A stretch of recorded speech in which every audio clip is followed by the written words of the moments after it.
21 তারিখে 2 মাস তুই ফ্রিজ আন্দায় রাখছস। আমি কি কইরাম, আমি কার কাছে শেয়ার কইরাম আমি? সৌদি আরবের ডিপ ফ্রিজের ভেতর থেকে এক বাংলাদেশি নারীর মরদেহ উদ্ধার করেছে পুলিশ। রিয়াদের মার্কাব এলাকা থেকে ওই নারীর মরদেহ উদ্ধার করা হয়েছে বলে প্রবাসী কমিউনিটির একাধিক সূত্র জানিয়েছে। বিষয়টি জানাজানির পর প্রবাসীদের মধ্যে ঘটনাটি তীব্র ক্ষোভ ও আলোচনার জন্ম দেয়। এই নৃশংস ঘটনায় অভিযুক্ত হিসেবে আতিকুর নামের এক ব্যক্তির নাম উঠে আসছে।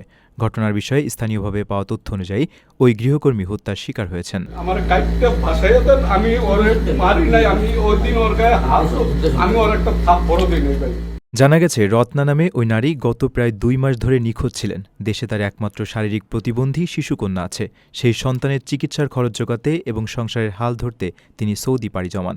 প্রবাসী কমিউনিটির অনেকের অভিযোগ, রত্নাকে পরিকল্পিতভাবে হত্যা করা হয়েছে। ঘটনার বিষয়ে নিশ্চিত হতে রিয়াদের বাংলাদেশ দূতাবাসে যোগাযোগ করা হলেও উত্তর পাওয়া যায়নি। আপনার স্বপ্নগুলো আকাশ ছুবে প্রবাসীর হেলিকপ্টারের মাধ্যমে। বিয়ে, জন্মদিন অথবা যে কোনো বিশেষ প্রয়োজনে হেলিকপ্টার ভাড়া করতে যোগাযোগ করুন স্ক্রিনে দেয়া নাম্বারে। প্রবাসীর হেলিকপ্টার, নিরাপদ ও সাশ্রয়ী বাহনের বিশ্বস্ত নাম।